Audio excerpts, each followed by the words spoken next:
SuperTalk Mississippi media production. Are you tired of dents and scratches ruining the look of your car? Look no further than Porter's Body Shop in Brookhaven. Call us at 601-833-1861 or visit us online at portersbodyshopms.com. This is Gerard Gibert, and thank you for listening to MidDays here on SuperTalk Mississippi. MidDays with Gerard Gibert is on the air. MidDays with Gerard Gibert is powered by C-Spire. Power your home or business with C-Spire Fiber. To learn more, visit supertalk.fm/C-Spire. C-Spire Fiber powers SuperTalk Mississippi.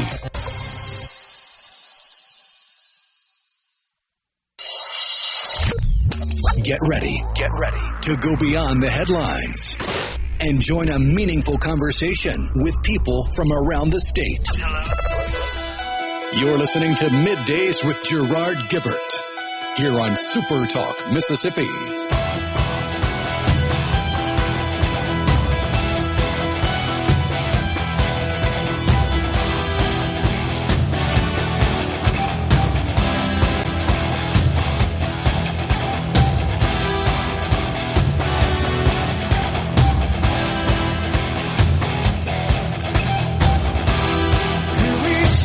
Good morning, everyone, and welcome to Midday SuperTalk Mississippi. I'm your host, Gerard Gibert, along with Rhino in the Element Wealth Studio, guiding you through the middle of your day with facts, fodder, and fine music on this Friday Eve.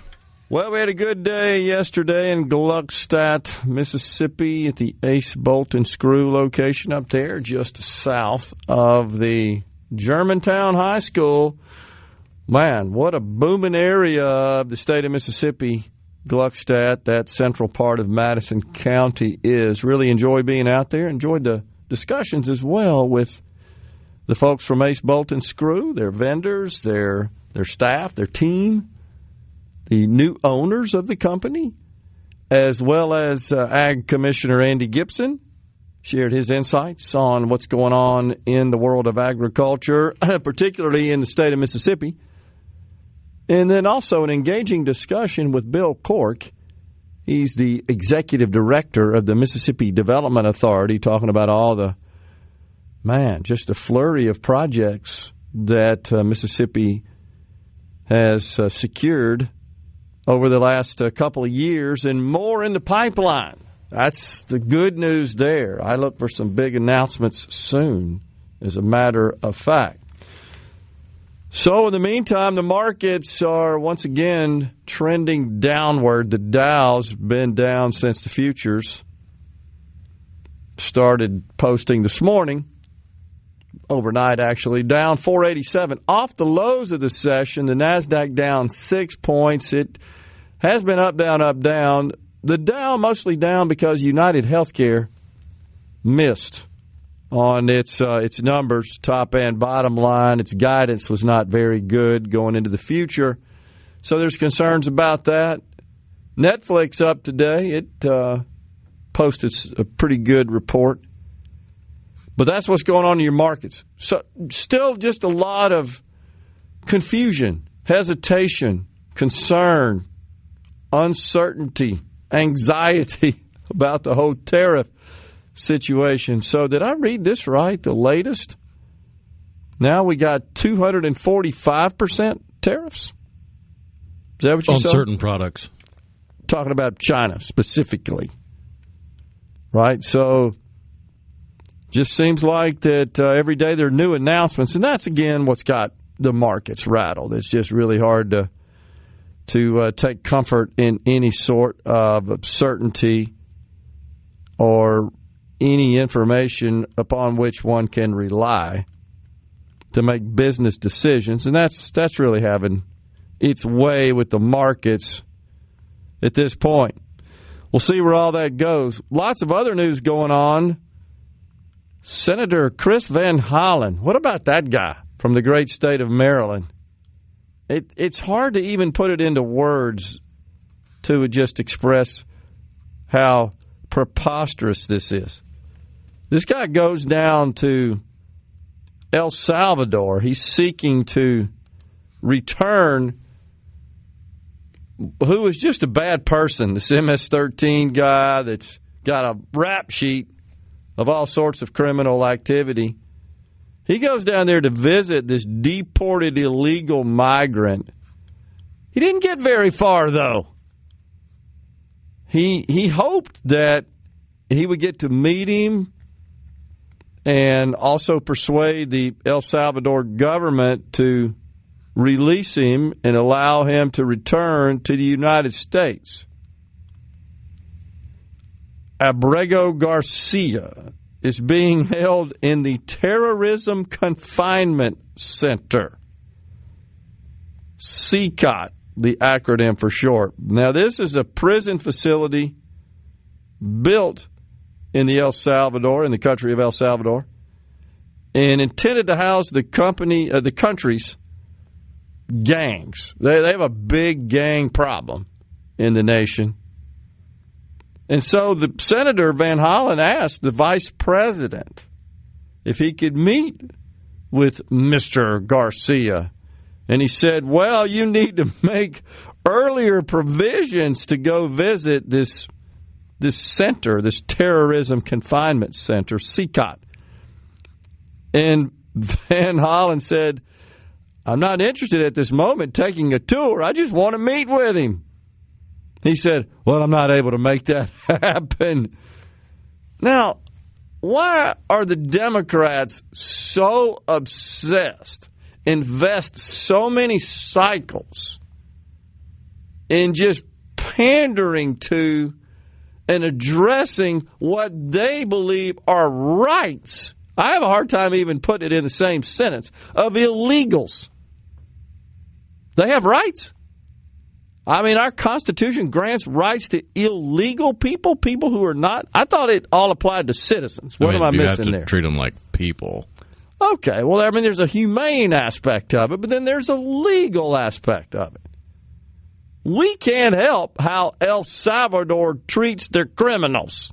That's not our responsibility. If this were an American citizen that had been deported and were incarcerated in this terrorism confinement facility, there's no limit, in my view, to what this country ought to do to secure that person's release and return them to the country that they are a citizen of. We're talking about an illegal person. Now, the young lady who was tortured and murdered by an illegal, her name escapes me. I believe it's from Maryland, right? From the senator's home state. The sad thing is you can't really narrow it down because there's so many of them. Okay, you're right. But it's my understanding that he never made any effort to contact the mother, the surviving mother, extend condolences. Rachel Morens, that was the young lady. Yeah, she's the one whose mom was with Levitt yesterday. Right. And I believe actually visited which the CNN president. cut away from to talk about the NBA. I heard that too. I believe also visited with the president. But there at the lectern, where typically the press secretary stands, Miss Morin, pardon me, the mom of the murdered, she is. She's from Maryland, Rachel Morin. Not to be confused with Laken Riley, who's from Georgia. Correct. And to your point, it's ridiculous that we have multiple circumstances here that we even have to talk about. She told reporters, graphically describing what happened, how her daughter was tortured as part of the murder. 37 years old. And the murderer, Victor Martinez Hernandez, a Salvadoran illegal immigrant who was convicted of the crime. But she laid out the details yesterday, and she she just called attention to the fact that Senator Van Hollen never made any attempt to talk to her, to console her, to see if there's anything the U.S. government could do on her behalf. But yet, he's got the time and money to hop on an airplane and go to El Salvador? Well, it's because one would actually benefit his political future. The other is just being a good person.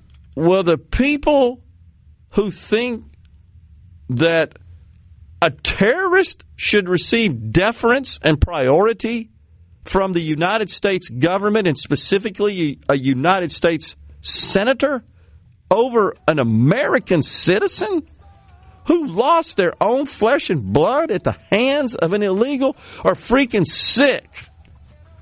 They don't. Welcome to the left in 2025, completely devoid of logic or anything resembling normalcy.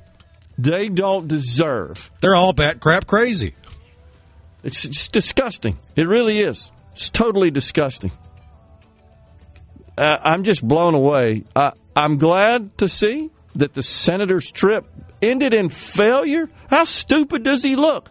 Do you think maybe he would have called him ahead of time? Hey, can I come If the visit? senator had an R by his name, the Democrats would be screaming Logan Act now. That's exactly right. We're stepping aside for a break, just getting started in the Element Wealth studio. It's Secretary of State Michael Watson at 10:35. Then it's Jim Richards today at 11:20. Stay with us.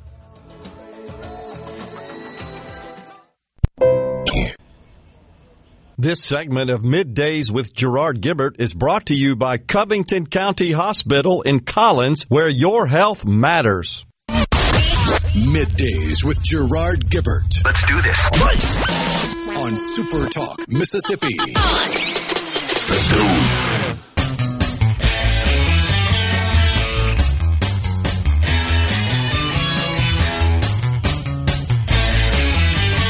Welcome back, everyone. It's Middays from the Element Wealth studio. Thanks so much for joining us.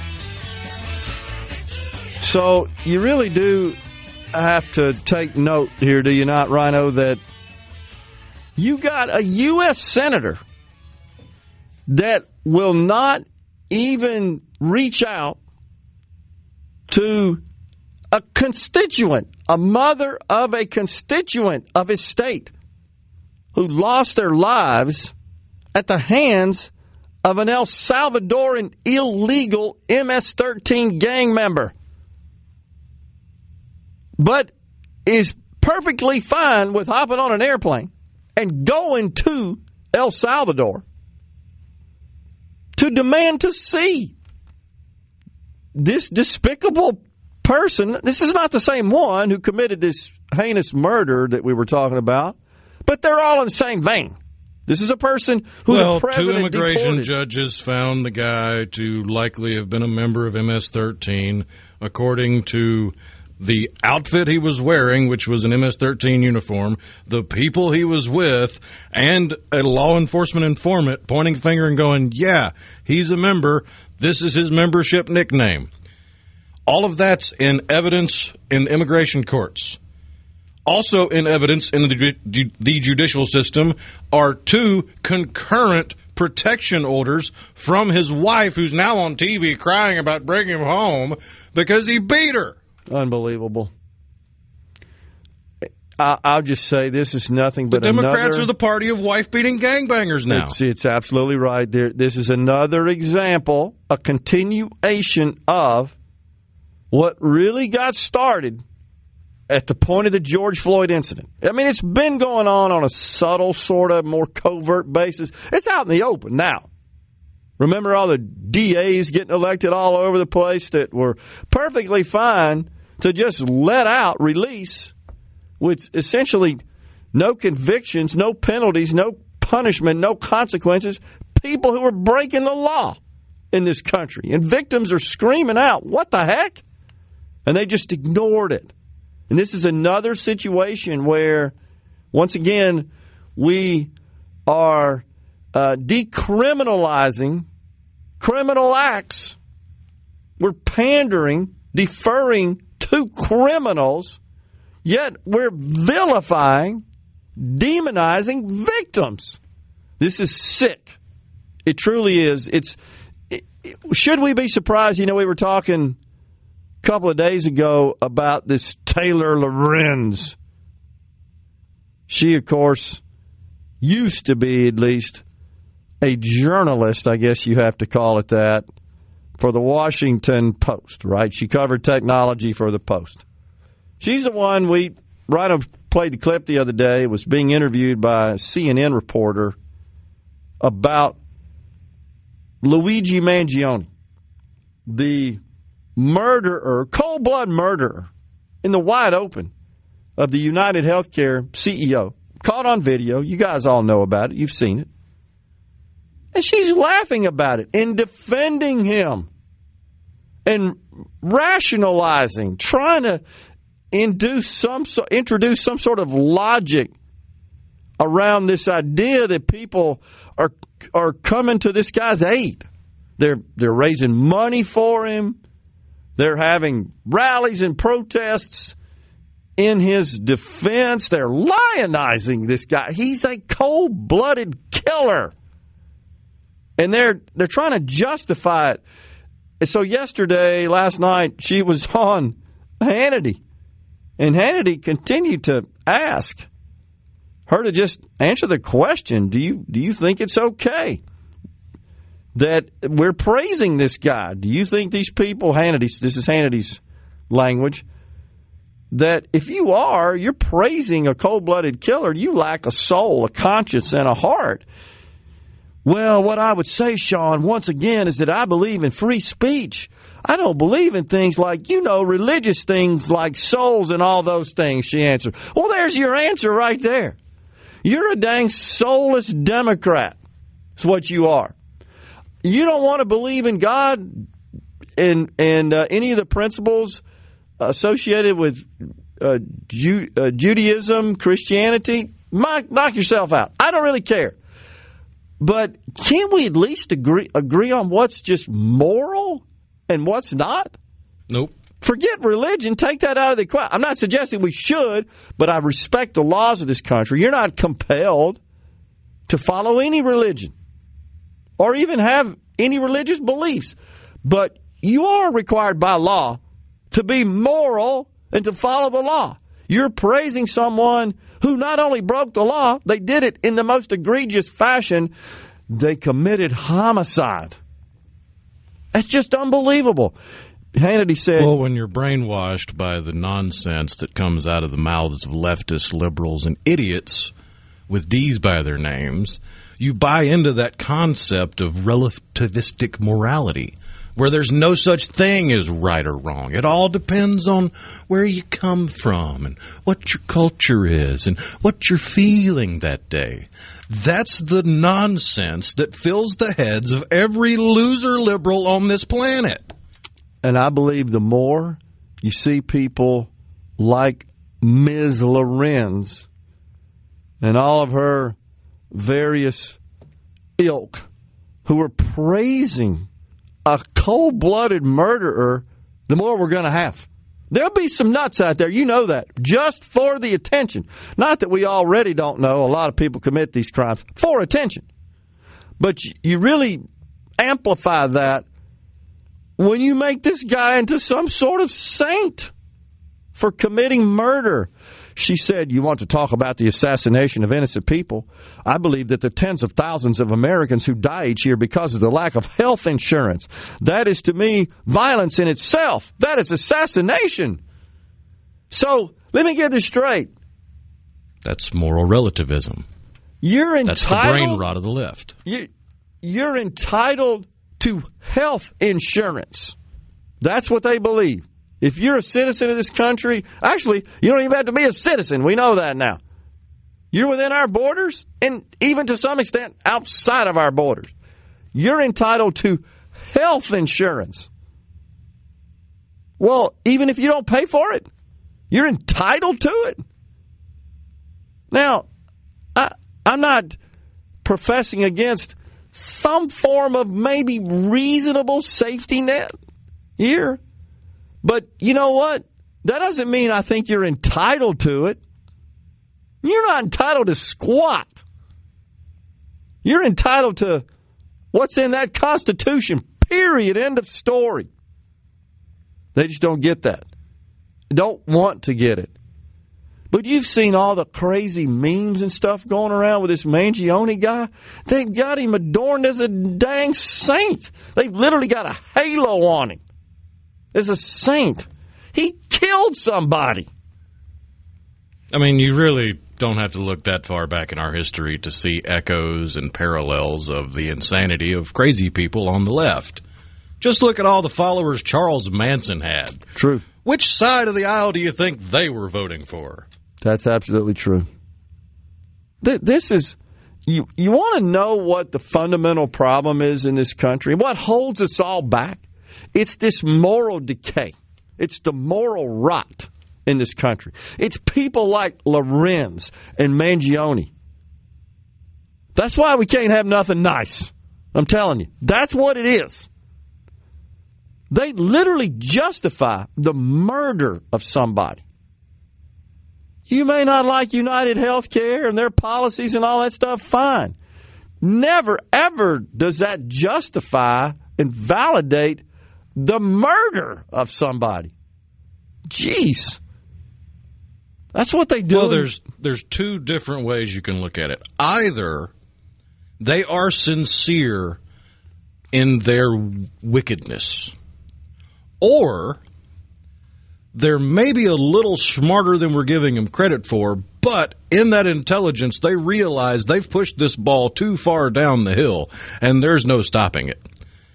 So now they can't actually be normal human beings. They have to continue to puppet string their way through life and continue to bloviate these platitudes of nonsense so that they don't get canceled and become the target of the same crazy people they've spent the last decade and a half riling up. That's absolutely true. I mean, what have we become in this country when we're justifying homicide? Unbelievable. I mean, it's bad enough that we've been doing that with respect to abortion, but we've taken it to a new level perhaps here. It's just incredible that we're praising and lionizing and adorning this person. Man, it's sick. It's disturbing. We're stepping aside for a break. When we come back, it's Secretary of State Michael Watson. We got a little Don't Stop Believing bumping us out of this segment. Thanks for that, Rhino.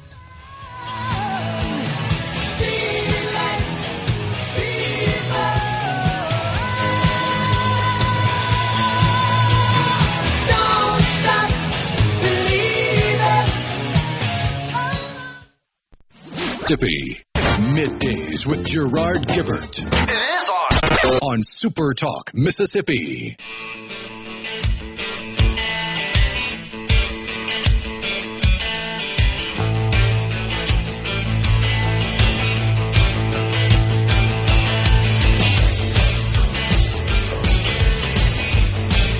Welcome back, everyone. It is Middays from the Element Wealth Studio.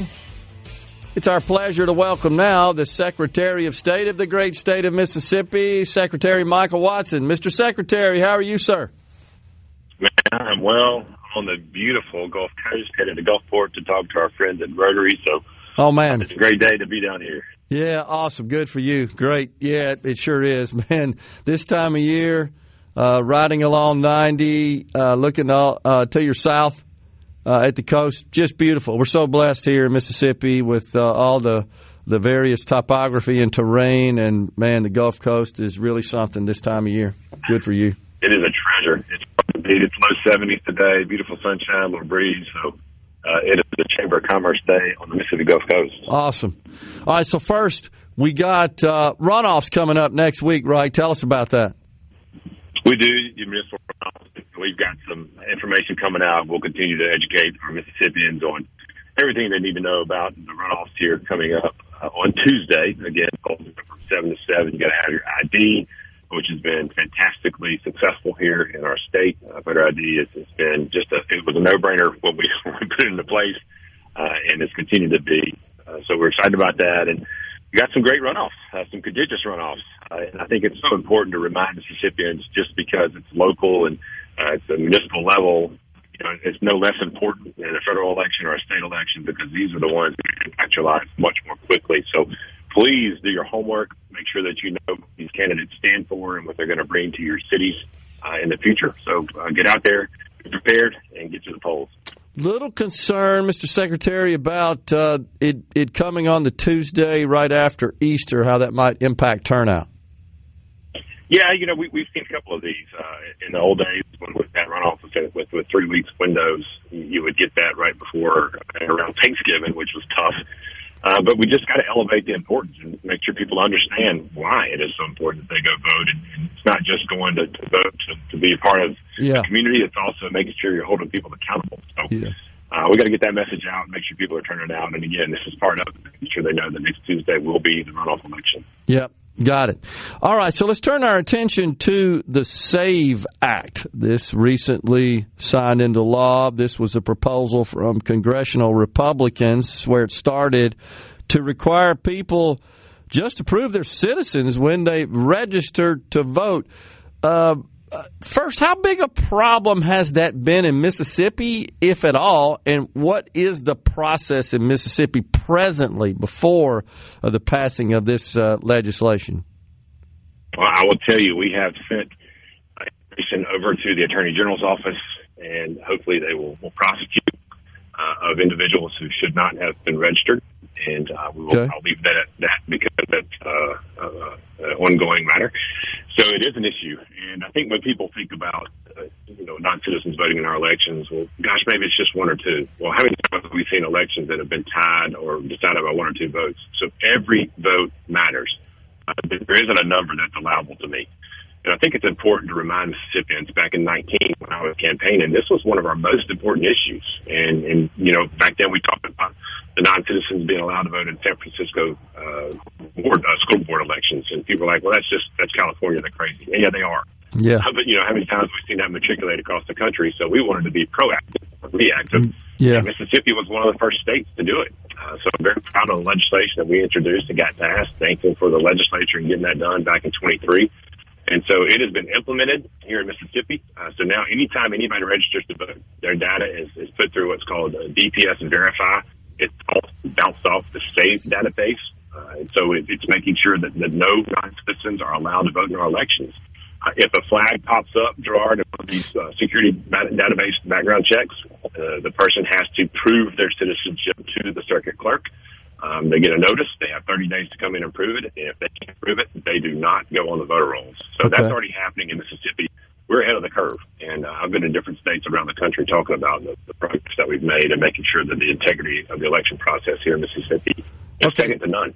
Okay, so how does one prove their citizenship now? If the question does come up, as you say, and they got 30 days to return to their circuit clerk's office and with whatever the documentation is or what other credentials that we presently require, how would that change after this act? Well, it's now. How do you have to implement that, and how's that going to change the procedure?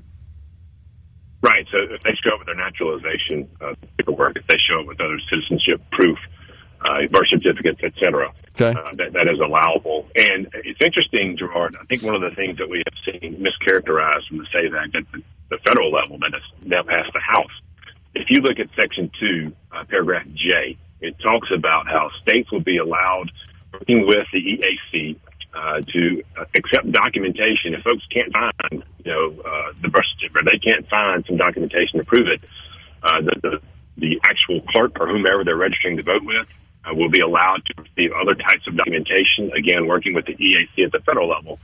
So when people say just because your marriage license, you can't find your marriage license, or you can't find whatever, I saw Hillary Clinton post something about that. That's just a flat-out lie, because Congress has allowed us to work with the EAC and to make sure that there is the documentation that will be allowed. But then the best part is the clerk or whomever the person is registering with has to sign off to attest, hey, we've accepted this proof. Here's what we accepted, and here's why. So I think that's going to hold people accountable, and I think it's an important piece to remember. Yeah.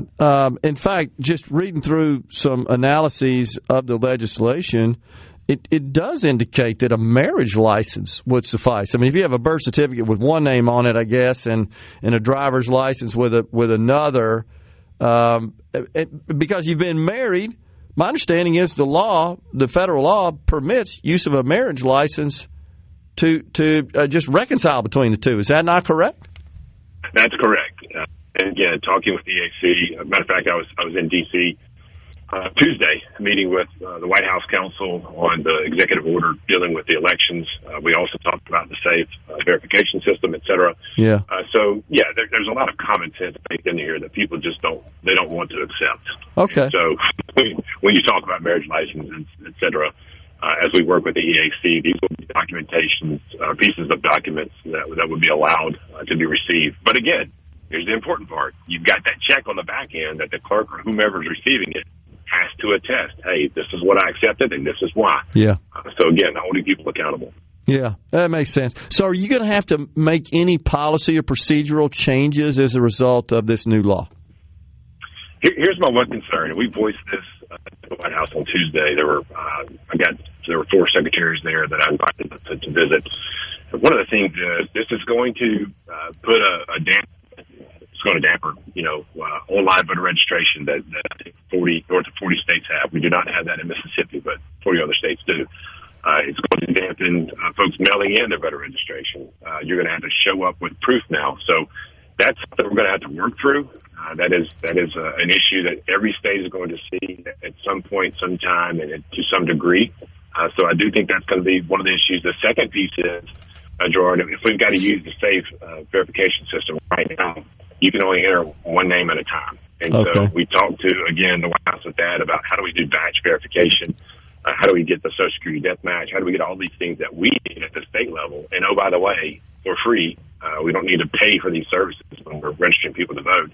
And that is in place. By the way, I know you mentioned the Dutch team all the time. They are now involved in making sure that all these systems talk and work together. So that's going to be a very helpful piece of information. Good. So have you received any calls at the county level, Mr. Secretary, from concerns from the clerks about how they're going to have to deal with this new law?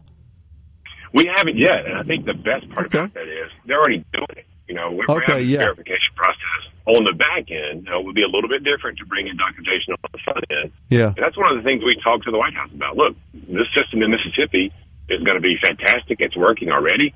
What if we somehow adjust this legislation to say these people who are flagged, they're the ones that are going to have to come in and prove it. Because we're already running through these databases. Maybe that works better. Yeah. I think there's room for discussion there. Okay. Now, are you confident that all of our clerks in all 82 counties are familiar with using all these tools to verify citizenship? I am, and that's one of the things that we do, Gerard, training of our clerks across the state. Sure. So when any of them have issues, they call.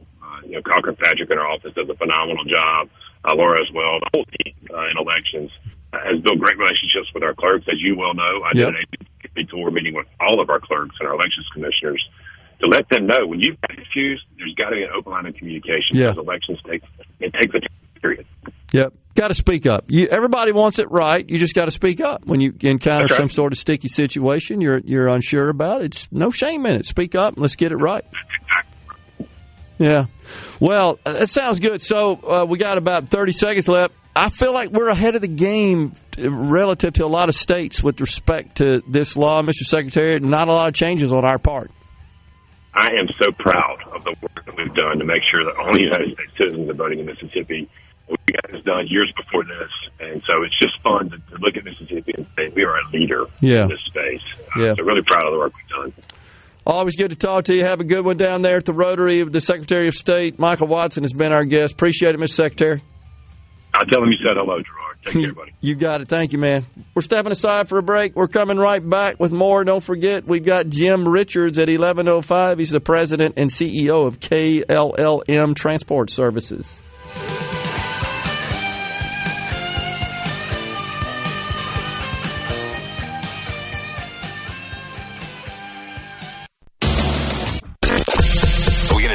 Middays with Gerard Gibert. Keep rolling. 3, 2, 1. On SuperTalk, Mississippi.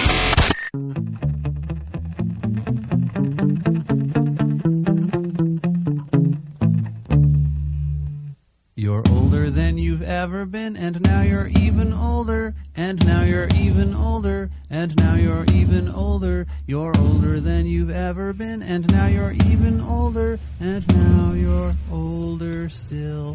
I appreciate that, Rhino. It's marching on. Oh, man. Thanks for reminding me. And time. Oh, man. Okay, let them know. It's still marching on. Today is Gerard's birthday. Oh, yeah. Really appreciate that. It's so subtle, too. Oh, my gosh. I tried to be a little more sly with it with the Beatles' Happy Birthday, but he didn't get to the words quite quick enough for you, so you got it out of the way. But now I was like, I got to be a little less subtle. Oh, my gosh. So yesterday, I wanted to kind of hit on this again. I left, as sometimes I do, a little concerned that maybe I got a little too confrontational with the person on the text line that was sharing their views on something I'm somewhat passionate about, and that's this. There's a lot of buzz going around in Washington that Republicans, including the president and the vice president, are supporting the notion of creating a new tax bracket for all income over $1 million. That trying to make the math fit into the reconciliation process, meaning legislation can pass with a simple majority in the Senate, because anything that requires a supermajority is not passing in the Senate related to this particular issue, tax reform specifically. And so the buzz was, okay, well, if we to make the math work in eliminating taxation of Social Security, overtime, and tips, we could just add a new tax bracket and collect more money from those who make more than $1 million a year, and that would make the math work and fit within the parameters for a bill to be passed with a simple majority in the United States Senate. And the person shared some data about the number of people that would be affected. And I did some post-show research on that as well. And what I said yesterday is, about half the people in the country are subject to overtime. They are wage earners. They are hourly workers, I should say, as opposed to salaried wage earners. That's been the case for quite some time, just as a breakdown of workers. And then people who earn tips, it turns out that's a fairly small number of people in the country. And honestly, as is the number of people who at least last year earned overtime pay as a salaried or an hourly employee, doing too many things at one time. So when you look at the actual number of people affected by that potential change of rule, it's relatively small. There are a lot of people that are hourly workers, but they're not necessarily people who earn overtime, who work overtime. Lots of companies just don't authorize it. And then the tips, if you look at those who earn tip income, relatively small. But where I want to go with this is that think at a higher level and more practically about tax policy. Should we make tax policy, to the point of the person who sent the text, should we make tax policy based on the number of people affected? Or should we make tax policy on the basis of what's in the best interest of the overall economy that affects and benefits everyone? Well, the answer depends on if your end goal is to win the next election or to better society in general. Right. And that's somewhat of a short term versus a long term, which unfortunately is how our politics works in this country. Everything is based on the next election cycle. It's either knee-jerk or the next century's problem. That's exactly right. Which is why Social Security and Medicare are going broke, for example, because nobody wants to make the hard decisions and implement the tough policies to shore up the program. Same as the public employees retirement system. It's just not popular. No politician wants to inflict pain.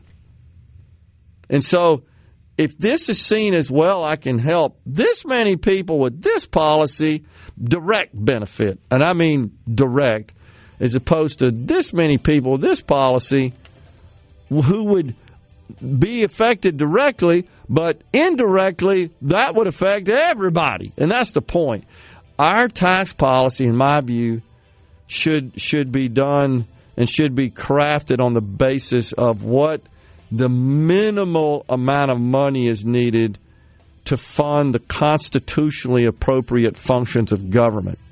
And the problem, as you know, is we're way out of line with respect to what's our government funds and how it is disconnected from the Constitution. And the second thing is, it shouldn't be based on, as the Democrats always want to say, on who can afford it. Oh, we need to tax them because they can afford it. What basis should that be? That's just upside down. We're stepping aside for Fox News and SuperTalk News. Jim Richards, President and CEO of KLLM, is next. Of Middays with Gerard Gibert is brought to you by the Mississippi Business Journal. Visit msbusinessjournal.com. Scott Coopwood, publisher and president. Welcome to the show that challenges you to think deeply, and look beyond political posturing. You're listening to Middays with Gerard Gibert here on SuperTalk Mississippi.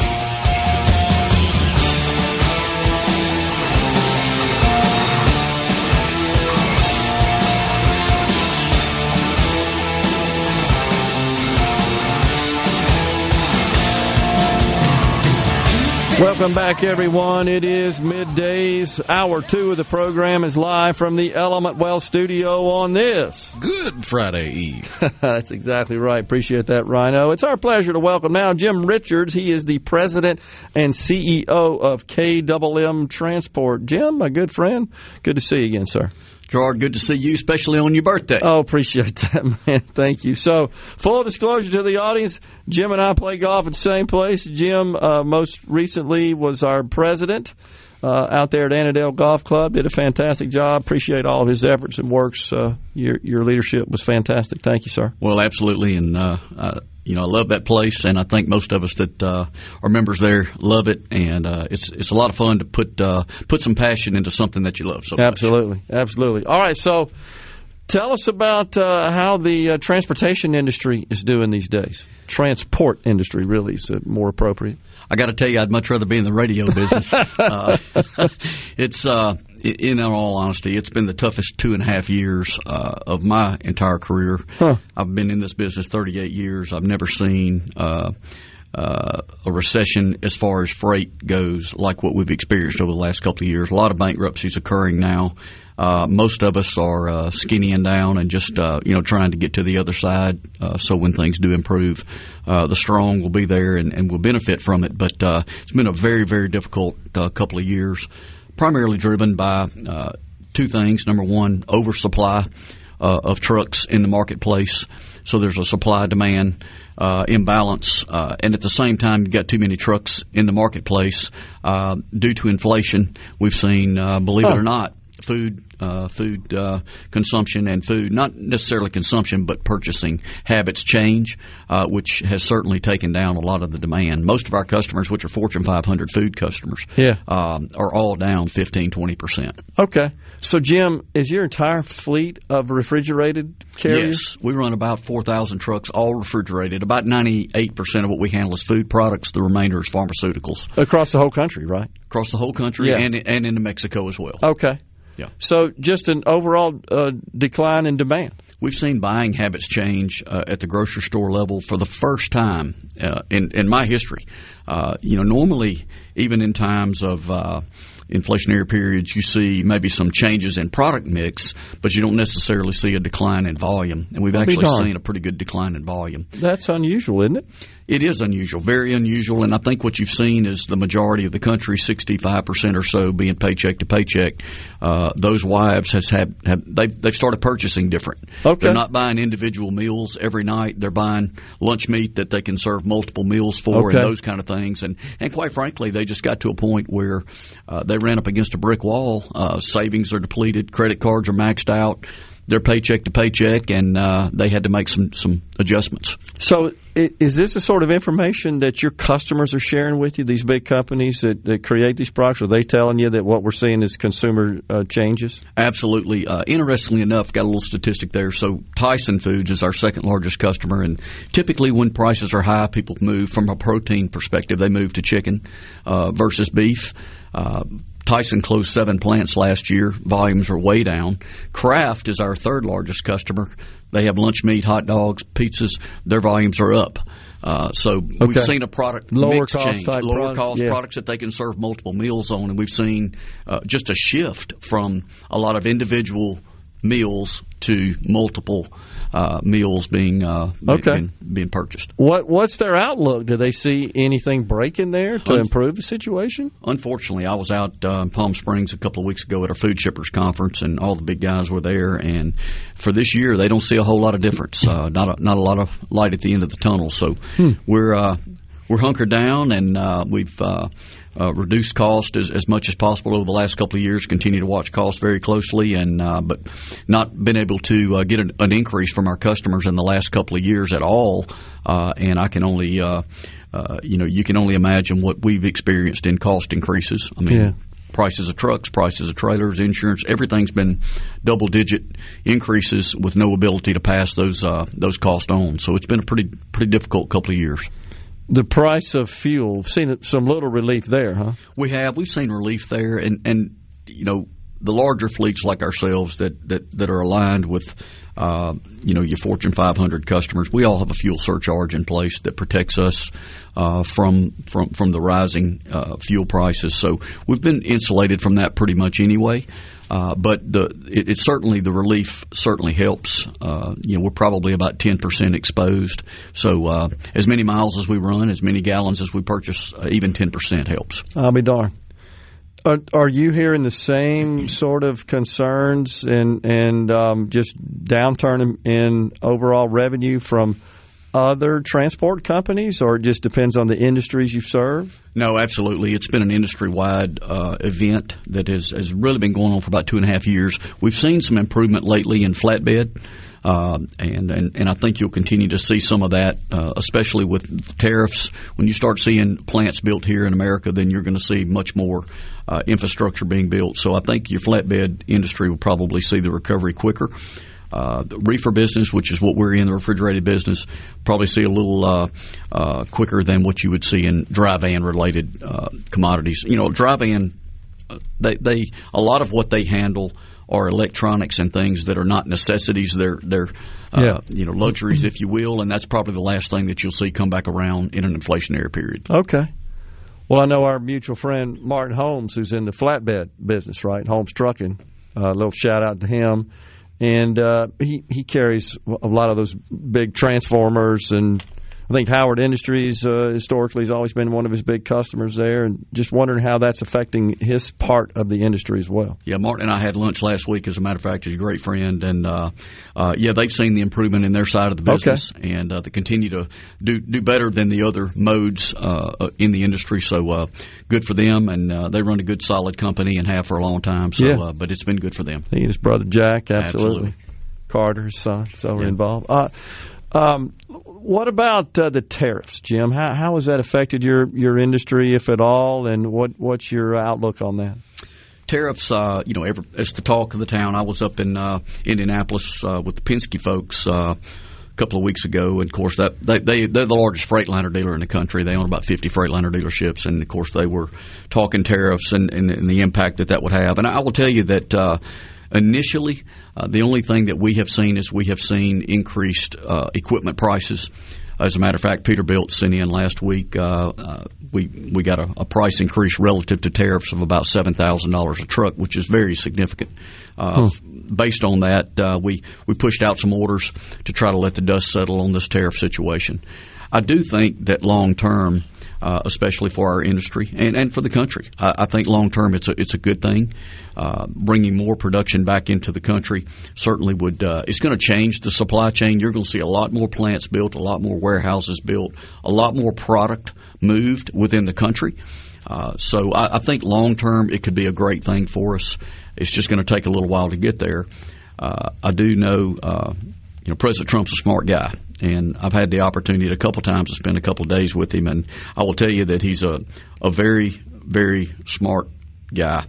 I do know that he knows politically that he can't afford a couple of years of increased pricing. He would get killed in the midterms. Yeah. I think he's smart enough to know that, and I think really a lot of this is negotiations, and we need to take a knee and let him do his thing and see how the dust settles. But I think at the end of the day, it's going to be good for America. What are you hearing from your customers, the management of these big companies, Jim? What are they saying about the tariffs? Same thing. They realize that it's going to be in their best interest to move a lot of this production back into the country.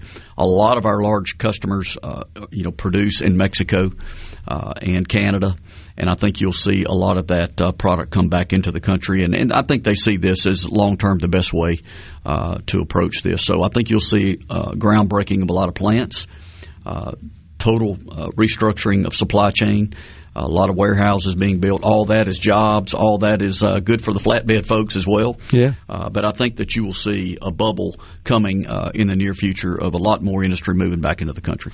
And you would think that given that they moved a lot of that production abroad decades ago, honestly, that their decision-making process is somewhat different now. I mean, the infrastructure's changed and demographics has changed, workforce availability, all the above, right? Absolutely. A lot of changes had been made years ago, and it's a huge change for them to change directions.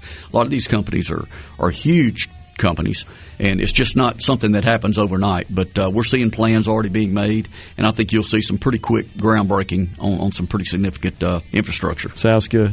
Jim, appreciate you coming in, man. Absolutely. Happy birthday. Thank you, buddy. Jim Richards, President and CEO of a great Mississippi company, KLLM Transport Services. We're coming right back. Stay with us.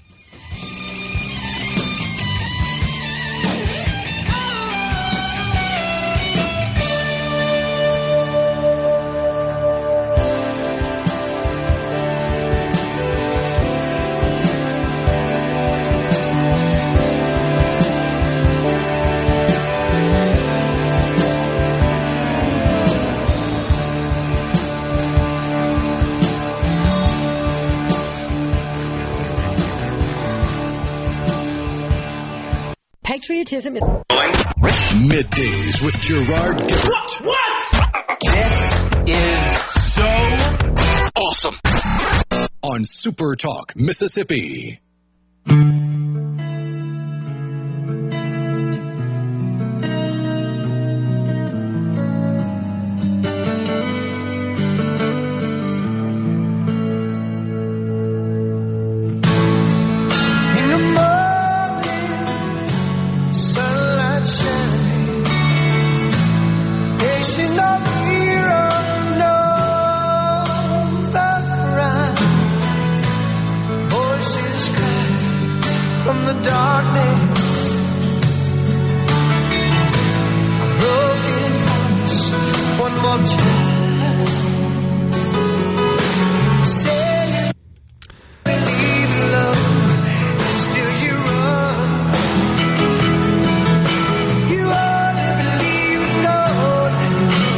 Welcome back, everyone. It's Middays. That from the All Hit Request line. That's one of those Journey tunes you probably aren't familiar with. It's called Easy to Fall from the Trial by Fire album. So you may not be able to make out the lyrics, but the lyrics are awesome. And the chorus there is, you say you believe in love and still you run. You only believe in God when you come undone. I just think that's really neat. That applies to so much of life, does it not? Really cool. You brought everything on yourself. That's the message. That's pretty applicable as well. And this is from trial by fire. I think it was 86, if I'm not mistaken. No, that may be 96. That may have been the last one they made together. Yeah, October 22nd, 1996. 96, yeah. So Raised on Radio was 86. Yeah. Back with it, though. Dustin from Walnut, happy birthday, Gerard. My father-in-law turned the ripe old age of 69 yesterday. Hang in there, lest Rhino forgets. He's getting older, too. Appreciate that. Oh, my gosh. Blake in the Delta. Yeah, that's who I think. That's right. Thank you, Blake, for tuning in again and responding. Says, always appreciate your feedback and thoughts. Based on that conversation with Jim, it sounds like the elimination of those taxes could provide some relief to those who live paycheck to paycheck and add some velocity and volume to a strained economy. You mentioned yesterday that the top earners account for a large chunk of economic activity. Is that really sustainable long term? I agree all tax policy should be made with long-term impacts in mind. Well, I guess I'd appreciate that, by the way, Blake. I would respond to that is the fact that the top 1% account for nearly half of the revenue to the federal government. Is that sustainable long term? That's even more disturbing.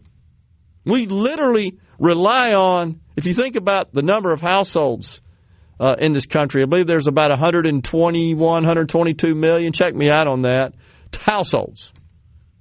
So the top 1%, pretty sure account for about 10 million households. So we're relying on 10 million households for our very existence. Is that right? What is it? What's the latest date on that? 128.7 million households. Up a little bit since last time I checked it. All right, but pretty sure that the top 1% are still comprise 10 million of the households. So we're talking about 7%? 7%. That's how many people we're relying on, how many households we're relying on. So that's the point I'm trying to make. Dustin, Blake, not trying to be argumentative with you, but I get what you're saying. Yeah, that perhaps there would be a shot in the arm to the economy if we allowed some of these people, through exempting Social Security tips and overtime, if we lower their taxes. And by the way, I'm for that. I'm just not for it if it means we got to raise taxes elsewhere. Isn't that what we hear all the time, Rhino, about the tax reform here in the state of Mississippi? That's just a tax swap. This is worse than a tax swap. At least in the state of Mississippi, if you're looking at the increase of the fuel excise tax for those who are not getting a break on their income taxes, or even those who are, they'll also contend, well, that's just a tax swap. I maintain it's really not. But what you don't see anybody taking into account in that argument is the decrease of sales tax on groceries, which I think you and I would agree. We've done several scenarios on that. Vast majority of people, the net of the reduction of sales tax on groceries and the increase in excise taxes on fuel is a net positive to them. And they only look at the piece that they don't like, and I get that. That's human nature. It's just the way we are. But again, the only point I'm trying to make is if it means in order to extend these additional tax reductions on overtime, Social Security and tips, if that means we got to raise it on somebody else, I don't think that's a good idea. That's the point I'm making. And I do think that would actually end up having a net negative impact on the economy. So just doing the research on that, that information, that data, about 8% of hourly workers work overtime, 4% of salary. It's a small number. That's the point. That it still is a relatively small number. Now they're hourly workers or their wage earners, salary workers who were eligible under the FLSA for overtime pay. Their employers have to comply with that. Just very few actually do. In terms of tips, it's about 2%. 2% of workers across the country. 2% who work in jobs that regularly receive tips. So it's not really, I think, accurate to say that by allowing them to keep more of their money, which I support. I just want you to know that. I just don't support it if it means we got to go increase taxes on another group of Americans. And again, we're saying the justification for this is what the Democrats say over and over and over again is they can afford it. And then what old Robert Reich and not AOC, I don't hear her saying as much. Liz Warren, always, they can afford it. Since when does tax policy... AOC said it, it's just not one of her main points. I think that's right. I mean, so we make tax policy on the basis of what you can afford? That makes no sense. No sense. That sounds like the bad guy tax collector from Robin Hood. That's right. Well, there's another gold coin in that bucket. Give it to me. Exactly. You obviously don't need it if it's sitting in the bucket. Well, and further to that point, who the heck anointing themselves as the person who determines what a person can afford? Define that. You can't. You absolutely can't. By the way, we were talking earlier about the Rachel Morin killer trial. Zero coverage on MSNBC, CNN, ABC, the other left-wing nutcase networks. Zero about that. It's just incredible how they lean into that. So that's the only point I'm making is I'm for these additional tax reductions, just not if it means we got to go raise taxes elsewhere. Income taxes specifically in this particular case. I think that's a problem. And the other thing that would happen here is with respect to exempting from taxation is this is likely to get really tricked up. You know there'd be people. Social Security would be very difficult. But overtime and tipping especially, I just feel like that it would be subject to all kinds of fraudulent activity. I don't know what the mechanisms that would be installed by the government to protect against defrauding that, but I have a pretty good feeling that they wouldn't work. They could be circumvented. What do you think? Well, I talked to someone in food services last night about this very topic, and they said that it would be a bartender's dream because if they could line it up with the owner of the establishment, they could really just run the entire bar out of the tip jar and pay the costs of whatever they use plus whatever they agree to with the owner, and both of them make off like bandits. It just seems like it'd be really hard to put some sort of safeguards in place, right, to protect against that very scenario. I mean that's just an example. But yeah, I get it. If people are already thinking about it in that frame of mind, then surely there are other industries or examples that someone's figured out already. I agree. I agree. Well, so, earlier we were talking about this crazy Taylor Lorenz that is just giddy about the assassination of the United Healthcare CEO. And before anybody gets upset that you call her crazy, the lady leaves her thermostat on 87 degrees. Is that her obedience to climate change? That is her preferred temperature in her house, to be like an incubator. Oh, my gosh. Is there some sort of condition associated with a mental condition? No, she's just crazy like that. I got you. When we come back on the other side, a Rutgers study has exposed what has become the assassination culture in this great country. It's just mind-boggling. It's disturbing. We're going to cover that on the other side. Also got several texts we got to get to as well. Appreciate all the engagement. 601-879-4395. That, my friends, is the C Spire text line.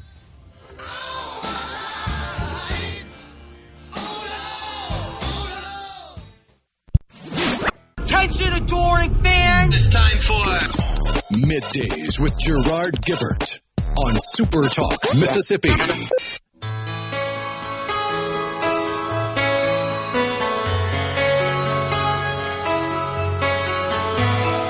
Lost in twilight,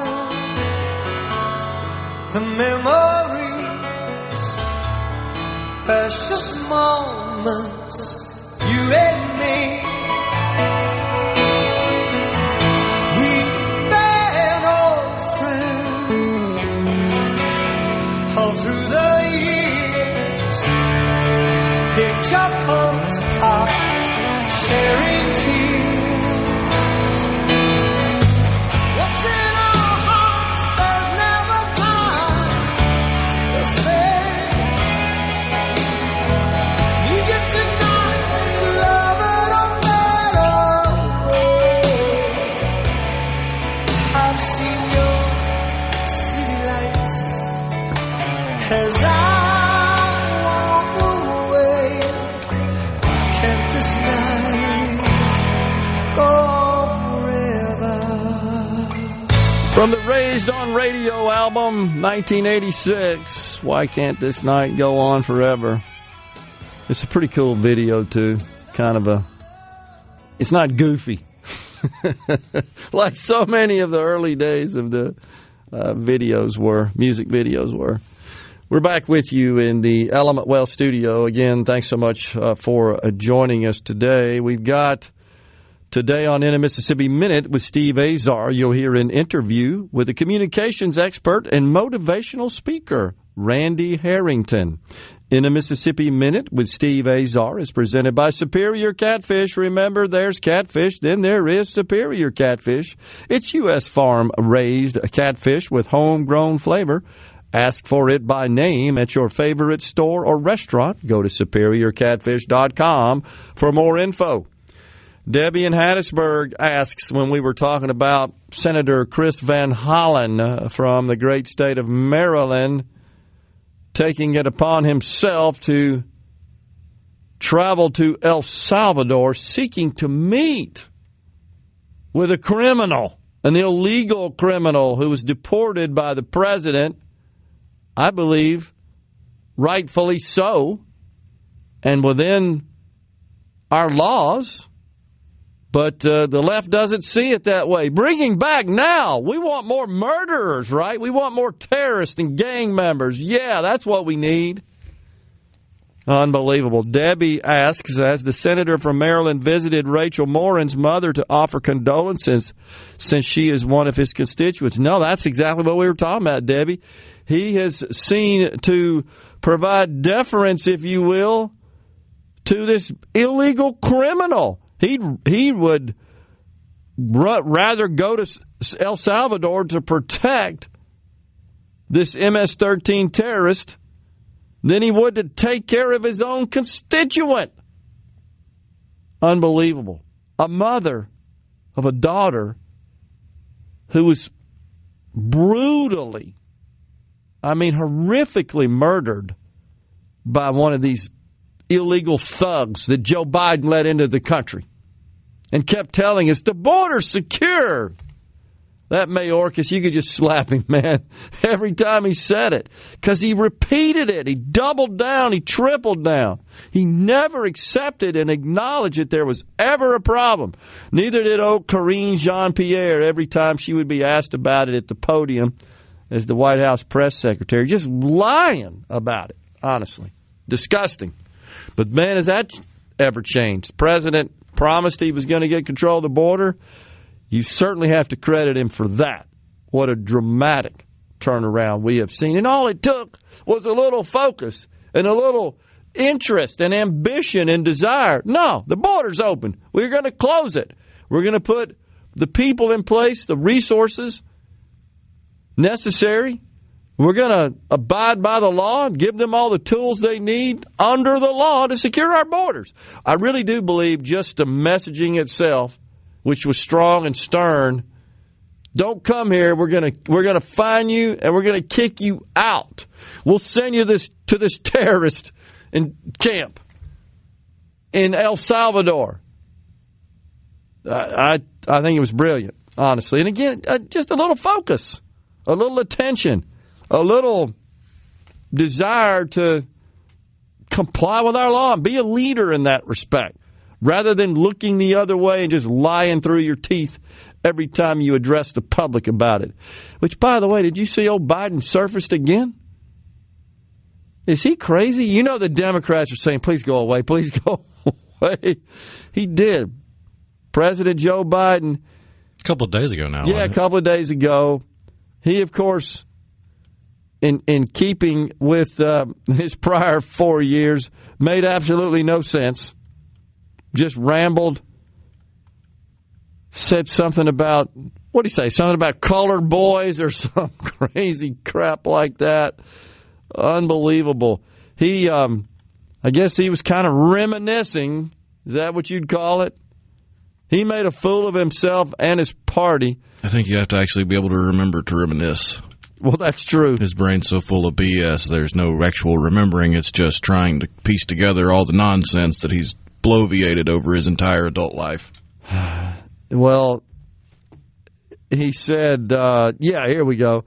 I was only going in the 4th grade. He always likes to bring up this stuff. He said, as he recalled his mother driving him to Catholic school in Wilmington. And I remember seeing kids going by all the time called colored kids on a bus go by. They never turned right to go to Claymont High School. What is he talking about? What in the wide world of sports is this guy talking about? He said that learning that black children were not allowed to attend public school with the white students sparked my outrage as a kid. Are you kidding me? You got to be kidding me.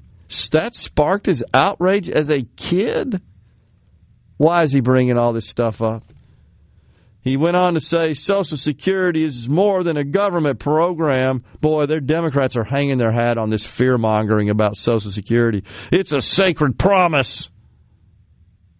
Biden argued before accusing Republicans in Congress of wanting to, quote, cut and gut, end quote, the program.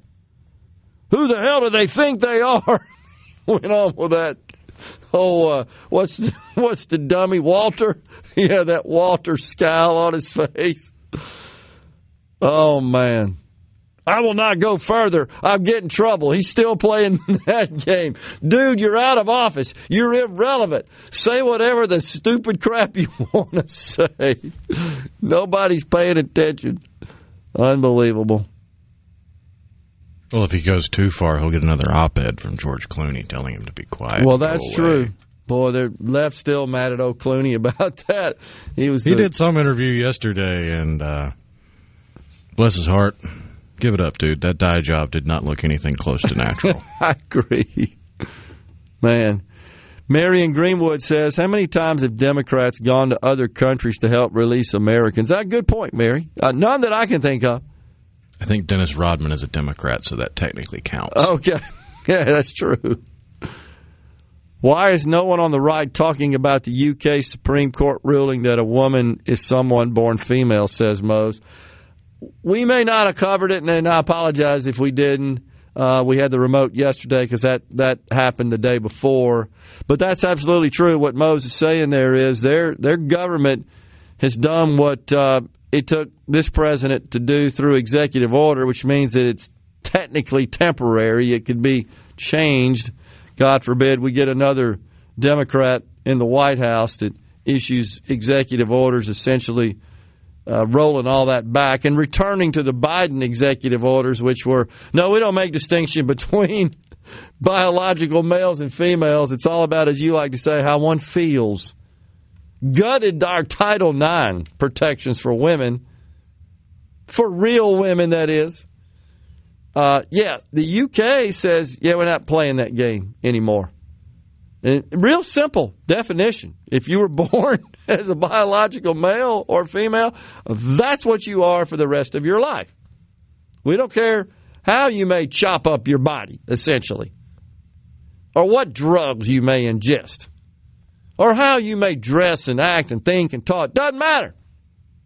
What matters is what your biological sex was as determined at the time of your birth. Now, I know there are like a 1 in a billion rare exceptions, right, where one can be, what's the name? There's a term for it, where you're born and they can't really tell.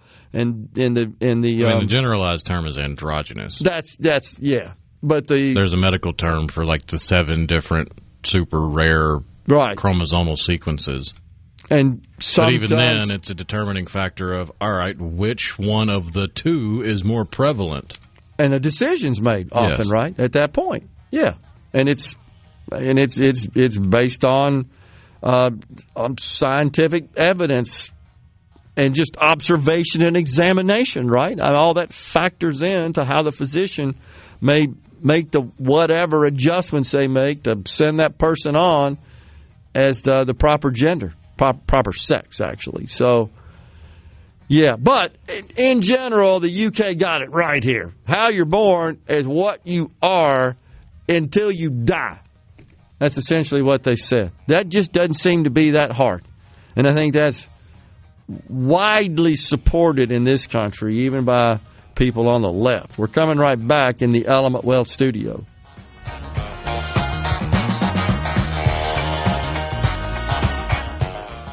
Hey guys, Come on. Middays with Gerard Gibert. All right, we are back on SuperTalk Mississippi.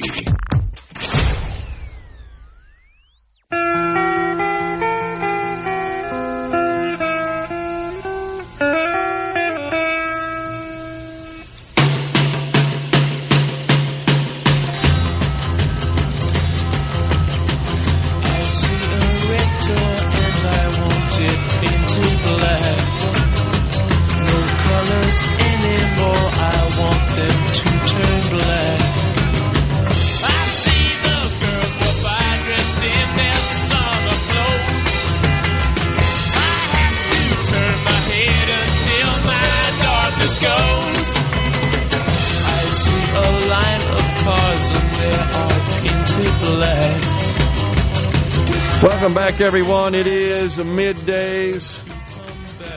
So, I just saw a notification. Florida State, shelter-in-place order, active shooter on the campus. What's going on? Yeah, I don't see where the shelter-in-place order has been rescinded, but I am seeing reports that the shooter that was reported near the student union has been apprehended. Okay. Good. It's not confirmed, but there are reports that he's been apprehended. There are other reports that there are at least 4 victims hospitalized, but yeah, it's a developing story. Okay. We'll keep you abreast as we learn more. CC in Senatobia says, of course they are showing 100% support for Luigi, that's Luigi Mangione, the nutcase that murdered the United Healthcare CEO. In broad daylight, well, it was dark, but it was out in the open. On a sidewalk, early morning, yeah. In cold blood. From behind. The coward did it from behind as well. They want more of these people to rise up and murder those who don't support their wicked liberal agenda. In this case, they just believe that this old idea that they've promoted for quite some time that health care is a right. I disagree with that. In the case of Taylor Lorenz, health insurance is a right. I mean, what's the difference between that, Rhino, and walking into Walmart and saying, I have a right to the food here, just give it to me? How's that different? Not much. Show up at the gas station. The argument for the food would be that it's more required than the medicine, but yeah. Completely. Right. So, you don't have a right to the work product of others. How's that different than slavery? You're not paying for it. Now, I get all these safety net social programs that are way out of control. Let's be honest. They started out as reasonable, but they've taken a life of their own and just expanded dramatically through the years, and so many options available. This idea that I got to go kill the UHC CEO because people don't have access to affordable health insurance. Yeah, you do. You can go to the exchanges right now and buy health insurance with tidy subsidies from the taxpayers to offset the cost. Today, cost the taxpayers about $90 billion a year in subsidies. But therein lies the rub, trying to apply sanity and normal thought processes to the minds of the insane. Unbelievable. 21 million enrolled receiving subsidies. I mean, you kind of have to be off your rocker to adamantly and sincerely believe that a man can get pregnant. Agree. That's enough said right there, right? I mean, so until they can get that straight in their head, I don't want to hear anything from them. Well, because they're obviously damaged goods. They're obviously not all there. They're obviously talking out of their rear end. Discredits any argument they make right off the bat, right there. When we can't even agree, so many times we've said on the program, we can't even agree on how many genders there are. How in the world can we make progress on other complex things like health insurance, for example? How crazy is it, says CC, to go into a courtroom for a ruling to be made on what a woman is? I agree. It's insane that across this country, state governments, as well as the federal government, have seen the need, and understandably so, to even focus on that and codify that. That's disturbing. And by the way, you've seen that our Attorney General, Pam Bondi, is going after Maine, state of Maine, who just refuses to comply with the president's orders that you can't allow biological males to participate in girls' sports. And the Maine Attorney General over there on CNN yesterday says, we've identified that there are no concerns of safety with dudes in dresses playing against the girls in sports. Is this person delusional? Yes, because they're liberal. Comes with the territory. You cannot be liberal. You cannot have that thought process and not be delusional and not exist in la-la land and avoid reality at all costs.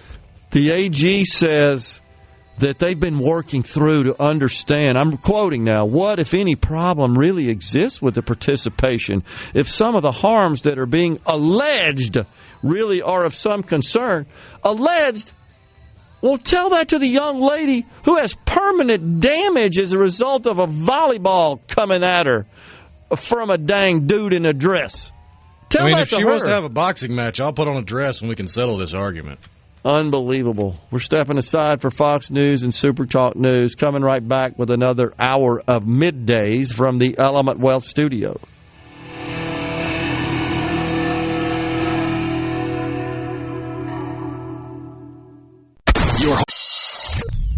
Get ready to go beyond the headlines and join a meaningful conversation with people from around the state.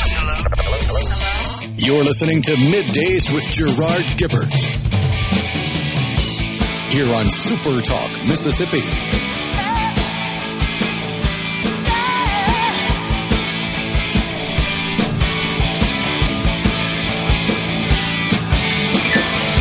Welcome back, everyone. It's Middays. We are live in the Element Wealth Studio on this Good Friday Eve.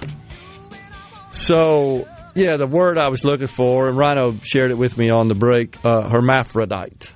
And extremely rare, though, right, Rhino? I mean, it's like 1 in a billion or something crazy like that. But notwithstanding that rarity, you're just either a boy or a girl. It ain't that hard to figure out. And that's what you are the rest of your life, despite whatever crazy stuff you may do during your life. And God forbid, parents that subject their children to it are really despicable in my view. And to the left, it's like a trophy. I mean, if you think about it, we demonize masculinity to a great extent. It's toxic masculinity. Yeah. To the point where people were losing their minds when the field reporter from, I think it was the Cubs game, he got a girl's phone number when he was doing a man on the field, man on the wall kind of interview. Yeah. A single heterosexual male had the temerity to ask a single heterosexual female for her number and got it, and you would have thought it was the end of the freaking world. This is toxic masculinity on display. This is harassment. She just wanted to watch a ball game. She didn't want to have to flirt with you and give you her number. Rabble. Maybe I'm old-fashioned. In my days, the girls would get upset if you didn't flirt with them. He didn't flirt with me. He didn't ask for my number, right? They would commiserate over it. Because it's a sign that someone has an interest in you. Maybe finds you attractive, wants to get to know you better. If we don't keep doing that, we're going to run out of people. Oh, my gosh. Yet, to the left, that masculinity, that just simple sort of act of starting perhaps a relationship, even if that relationship is just a talk. Just enjoy the company of the opposite sex. Or you can't do that, right? You can't say that, I guess. But unless you're promoting same-sex relationships or transsexuals, you're not a real human being. I see. You're not an ally, therefore you don't exist. So what you're saying is just normal, natural human actions is what that really was an example of? Yeah, that's toxic. Yet they celebrate the dudes in dresses. Unbelievable. It is, right? How many awards have we seen recently given that are supposed to be for some sort of standout female accomplishment? But they give it to somebody who's not a female. And the feminists sit quietly on their hands and don't say a word. Oh, except man. J.K. Rowling. That's true. At her own expense, right? She took a lot of heat for that. You have to kind of respect her for that. It almost sounds oxymoronic, but she is the one lone sane feminist. That is crazy. I agree. So we didn't get to this assassination culture, this study by Rutgers University. Among Americans identifying as left of center, 48.6%, nearly half, say that murdering Elon Musk is justified. 55.2% say that murdering President Trump is justified. So these are crazy people that are justifying murder. What the heck's going on in this country? That's just mind-blowing to me. I cannot fathom and wrap my head around that. Justify on what basis? You don't like them? Is that it? They hurt your feelings, as you say? This is just... It's just incredible. I don't even know what to say about it. Well, at least a portion of those that answered positively to that, I would imagine, have spent the last, nearly decade of their lives convincing themselves that Trump is a reincarnation of Hitler, but he's actually worse, and he's actually targeting them personally and all their friends.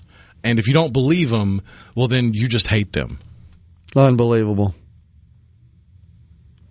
Man, oh man. Well, you got that. Then you also got the climate nuts. I'm looking for it, but there's a new group of climate nuts that say that the world is going to end in 2031. Have you seen this? It's got to do with the polar caps melting and flooding all the land in the center of the globe.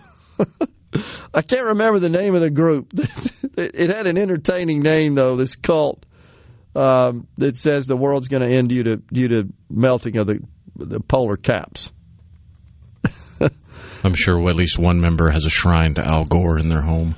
That's probably true. But so far, they hadn't been right about any of that, right? Ever. Ever. Spock was telling everybody in the 70s, the Ice Age is coming. We won't be able to grow crops. Doom, I say. That is so true. He was all over it. It was kind of disappointing. And then it was the hole in the ozone layer, and then it was acid rain, and then it was save the whales, and blah, blah, blah, blah, blah, blah, blah. That's absolutely true. They were predicting it, no doubt about it. But if you do a little research on how accurate these nutcases have been, not very, honestly. You remember the global boiling? We actually had that for a while. The climate is warming a little bit. We can deal with that. But we don't know what's causing that. To just say that it's settled, it's all man-made, I don't think so. If it's settled science, then why do we have to keep paying people to review and research that science if it's settled? Yeah. I guess all those climatologists don't need all that federal funding.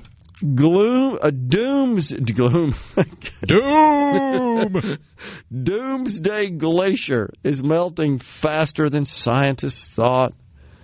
Earth's biggest cities are at risk. The so-called experts go on to say that's supposed to happen between 2030 and 2031. Unbelievable.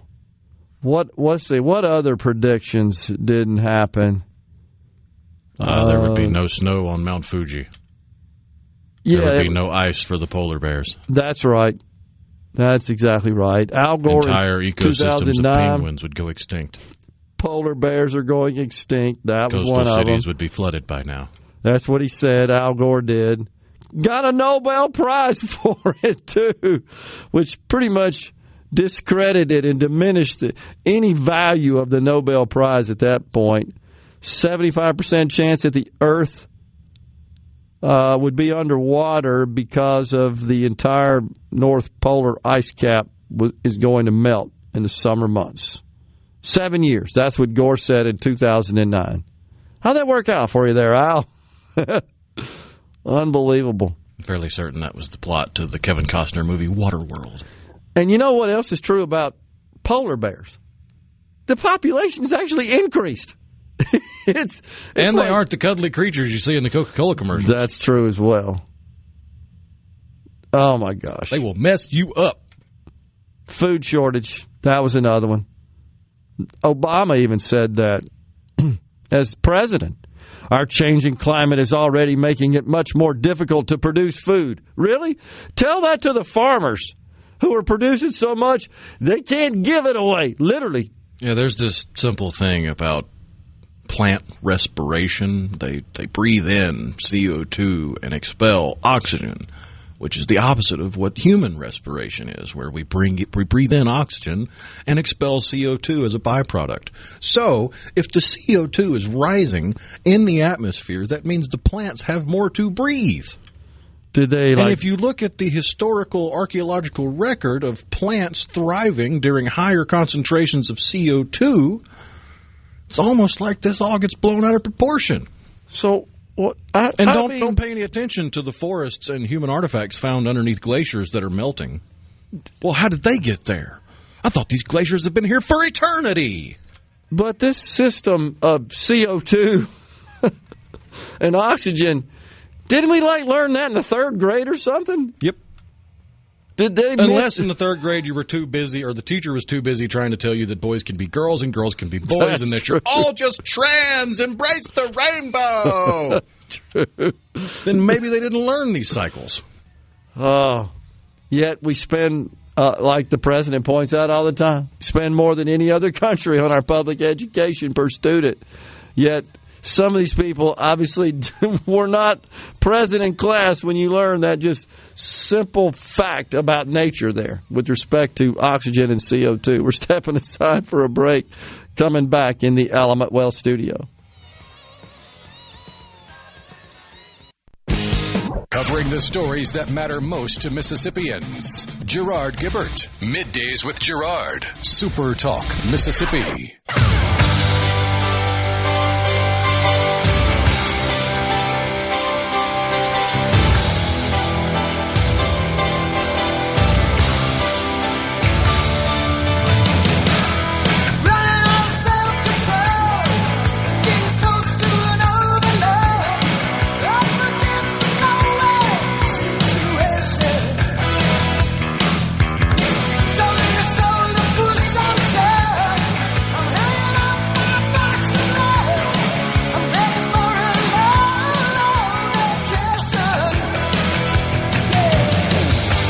Also from the Raised on Radio album, 1986, that's Be Good to Yourself. Appreciate that, Rhino. Thanks for all the great Journey tunes today.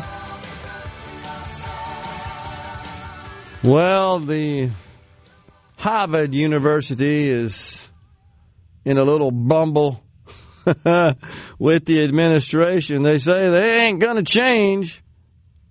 Well, then they can pay for themselves.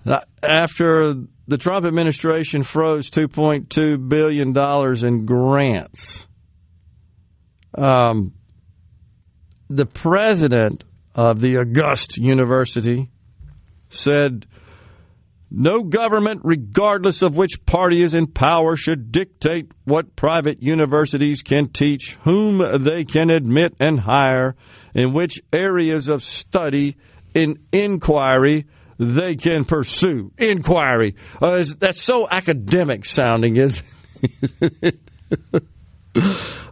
Here's the thing there, President Alan Garber. Cool. Knock yourself out. But you ain't getting the money. You're not entitled to this money. In fact, let's just get rid of all that kind of crazy stuff. Why does an institution with $53 billion endowment need a $2.2 billion grant from the taxpayers? That is a private institution that, by the way, engages in discrimination on a daily basis. Not against people of color or minorities or disadvantaged people. No. It's white males. And Asians. And Asians. You got no chance. Which the left doesn't include as a minority group. For some Correct. reason. That is absolutely right. Because it tends to mess up their narrative. So, just keep on violating civil rights there, Harvard. And with respect to the root cause of freezing these grants being that the university simply will not get control of the anti-Semitism on campus, it's not protests that are the issue. It's endangering and threatening and obstructing others on campus, mainly Jewish students, from receiving the full benefits they paid for. That's the problem. Weren't there cases where they literally were locking them up in their buildings and stuff? And also surrounding classrooms so that you couldn't go to class? You pay $100,000 a year to go to this place, and you can't get into class because it's more important to the administration of this Ivy League institution to protest against Jews.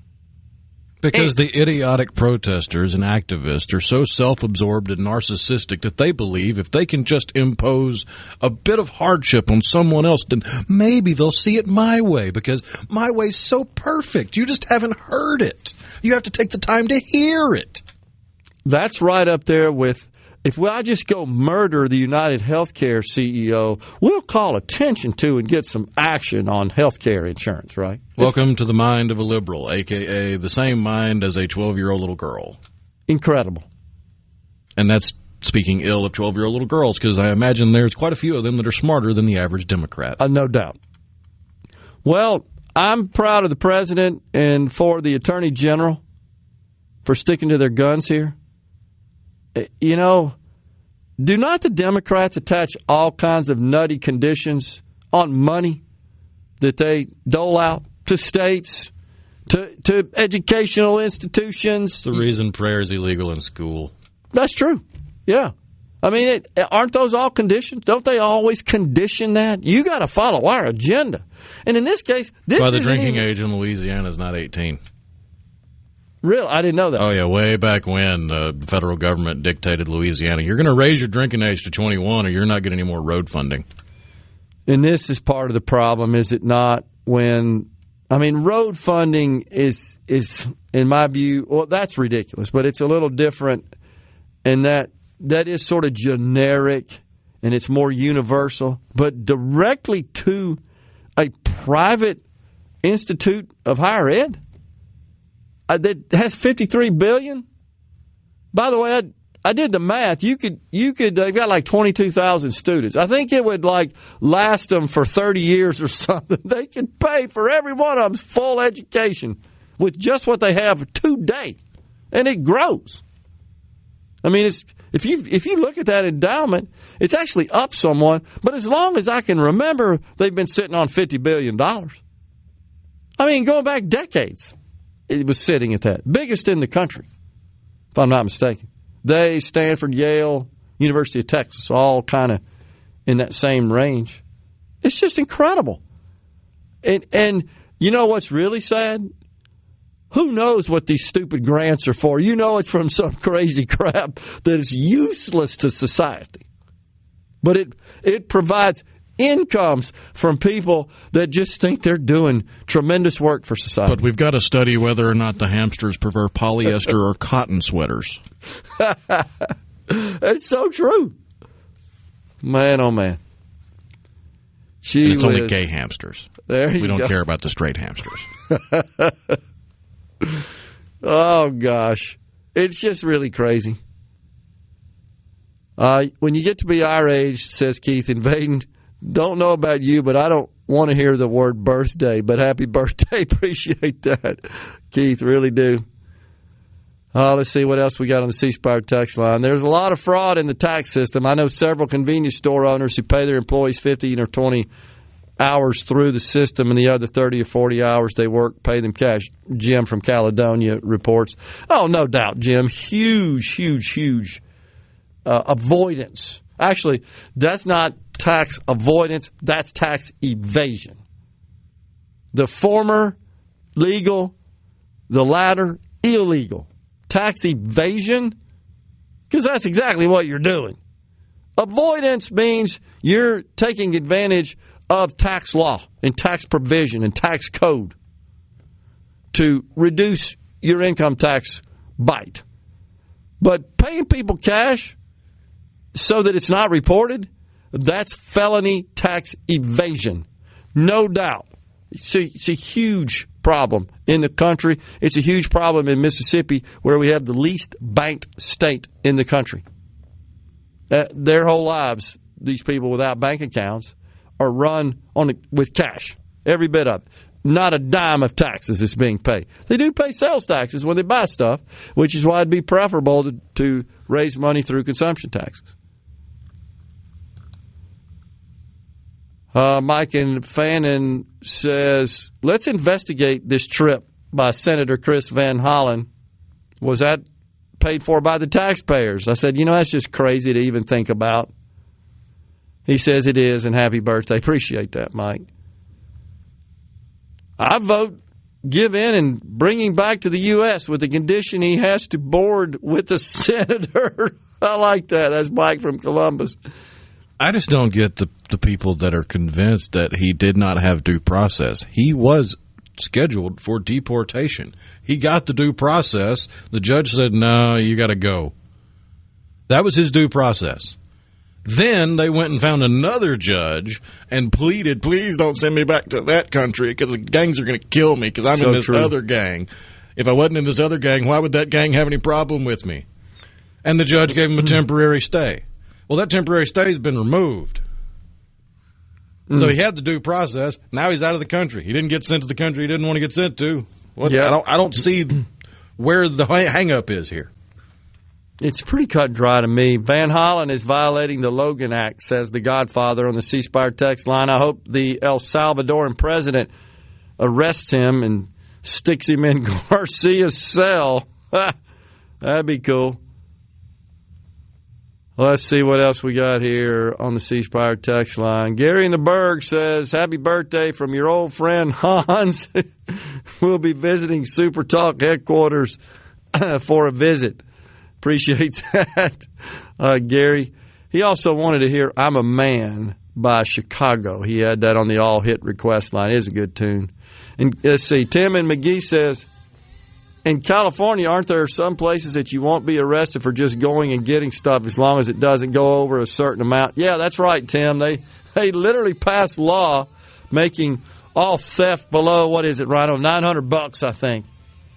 It's just like a misdemeanor or something. And some like of those that. got walked back. Yeah, that's by right. the voters. That's exactly right. Because the voters were tired of it. I think through ballot initiative they changed that. That's exactly right. And we saw a video, talked about it here on the program, Tim, of these crooks going into the stores with calculators as they were loading up in whatever container they had to cart away the stolen property. The funniest was when they went to Orange County and tried to do it, and Orange County was like, this is Orange County. We prosecute. That's exactly right. A Republican stronghold in the state of California is Orange County. Coming right back in the Element Wealth studio.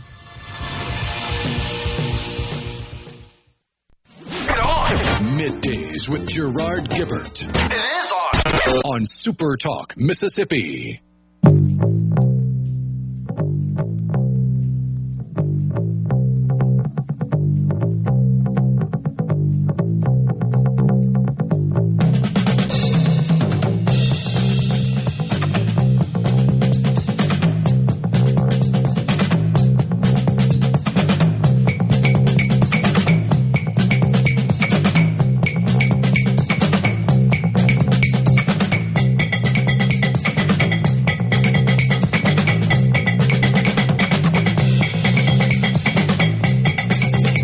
As for Gary and the Berg, a little I'm a Man by Chicago.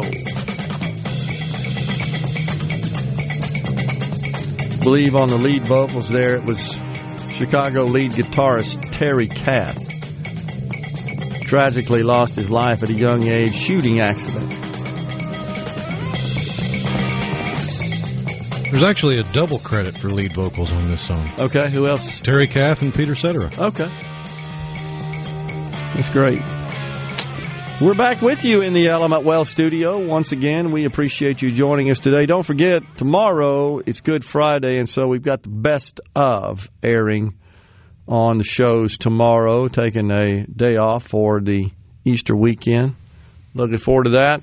On the C Spire text line, we were talking about Harvard, and they're at risk of losing their $2.2 billion of federal grants because they will not comply with the president's executive order to get their anti-Semitism on the campus under control. And the never-Trumpers are screaming, if you do this, when the Dems take power, they'll do it to you. And it's like, dudes, where have y'all been? Exactly. What do you think the IRS was doing under Obama? Which was really disturbing, watching the way that Lois Lerner, oh my gosh, just the height of an arrogant bureaucrat was she, being questioned with her nose up in the air. Remember that? Just her posture, her body English, just contempt for this whole proceeding here. I'm better than all of you people, right? I'm superior. I'm smarter. How dare you bring me into question my actions and practices? Oh, you mean like intentionally failing to grant, denying the requests for tax-exempt status based on the political views of the organizations applying for such, even though they met all the IRS rules and regulations? Oh, but it's not politicized. And when was this? 2010 or something? This is a long time ago. Yeah, it's not like this is anything new. Yeah. We just finally have a conservative or a Republican administration willing to actually do something. That's absolutely true. Instead of sitting on their hands like controlled opposition. On the C Spire text line. Lindsey Graham, looking right at you. Yeah, no doubt. Assuming that Harvard operates on a tax-exempted status, the government has the right to expect certain things from Harvard to allow Harvard to qualify for such tax-exempt status. That now is under question because the president, I believe, has directed, if I'm not mistaken, the Secretary of the Treasury to look into revoking Harvard's tax-exempt status. I got that right. I mean, it just happened within the last 24 hours. Secretary of the Treasury, of course, oversees the Internal Revenue Service, which grants tax-exempt status through the process. Yeah, agree. That's where we're going, man. No doubt about it. Happy 61st birthday, Mustang. Yeah, the year of the Mustang. Mustang Sally. There you go. Appreciate that, by the way. Mailman Clayton, happy birthday, Gerard. Blessings to you this Easter weekend. Thankful to be serving a risen Savior. I hear you, mailman. Agree. Thanks a lot. Appreciate that. Dan in Hattiesburg says, happy birthday, Gerard. He sent me that looks like a Sesame Street drummer there. Appreciate that. I hope I'm as good as the drummer, the Sesame Street drummer. Jeff and Raymond, have a wonderful birthday, Gerard. Thank you and Rhino for keeping me laughing, and thank you all for sharing your political knowledge. I'm amazed at the level of smarts coming out of those microphones. I appreciate you. We appreciate that. It's a pleasure, and we're grateful that you tune in to us. We really are. Means a lot. Let's see here. CC in Senatobia was just talking about what's going on with all this gender ideology nonsense. Satan, brother, pure and simple, and the satanic liberals are doing anything and everything to be as anti-God as they can be against God's design, which is why they want people to believe men can be women and women can be men, and killing babies is good, and freeing murderers and rapists is good. The liberal agenda is the satanic agenda. Sure does feel like it. Hear you there, man. Kevin in Monticello says, Y2K, into the Mayan calendar in 2012. Yeah, that was another one of those apocalyptic predictions. No doubt. If the green people believe what they spew, none would live on the coast. That's true. That on the C Spire text line. Yet it seems like the quote-unquote coastal elites are predominantly liberal. Yeah, I wonder what. It does. And that's exactly how the country, I think, is kind of been set up, if you think about it. They're concentrated in those areas, and the whole rest of the country is on the other side of the aisle. Certainly. It's almost like all this climate crap doesn't really matter when it comes to their safety or what they consider is actually a reliable future prediction. They just use it to gain more power. It's a very secondary aspect of it, no doubt. The actual protection of the climate or the planet. The crazy guest on Hannity last night said denying health care benefits to people is violence in itself. Sure did. I heard that as well. I mean, that's where we are. That's how nutty things are. Yeah, not giving free health care to people is violence. That's what they're saying. So I'll ask that question again. Showing up at the Walmart and being denied the opportunity to just help yourself to the shelves and just walk out without paying, I guess that's violence, huh?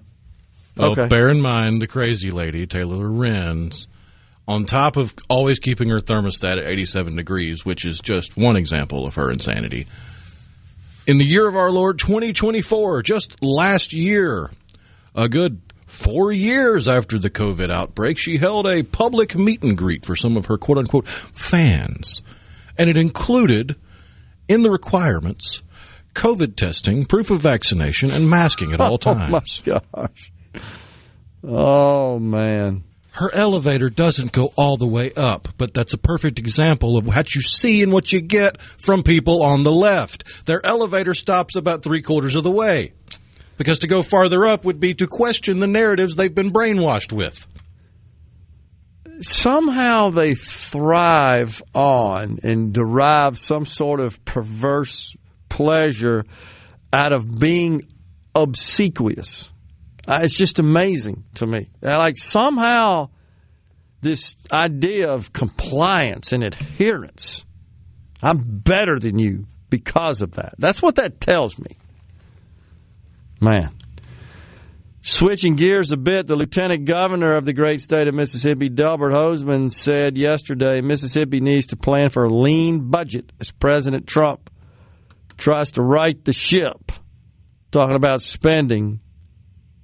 Said that we get $14 billion from the federal government, and he's concerned about losing some of that funding, $137 million in federal funds for education this year, $120 million cut from the state's mental health system, $7 million more cuts are coming, $100 million of cuts to the Department of Health are expected.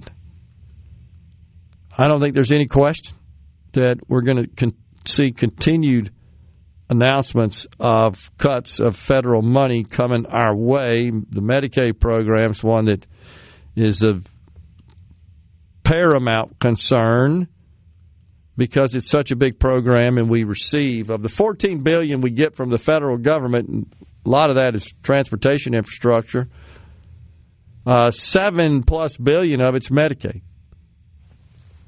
So we certainly have our work cut out for us to make all this work, and it should be an interesting next couple of years from a budgetary perspective at the State House.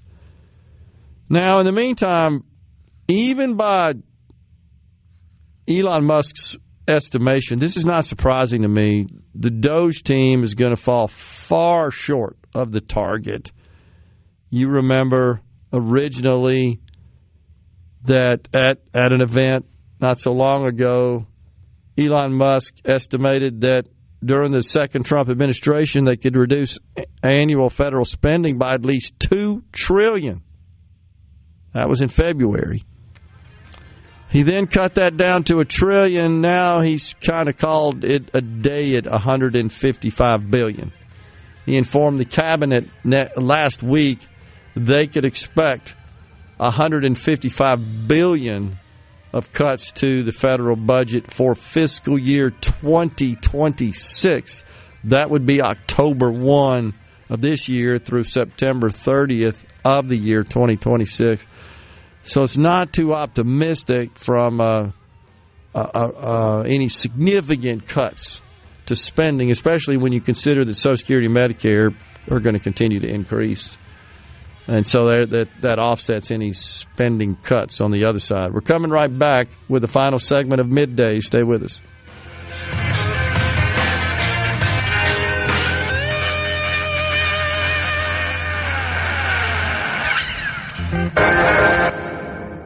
If you're feeling anxious, with Gerard. Good for America.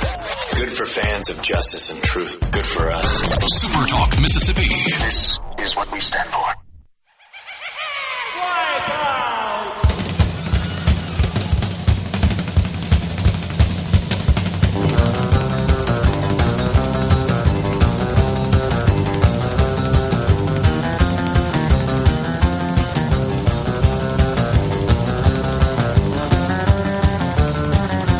That was the litmus test. If you could play that, you would have arrived as a drummer.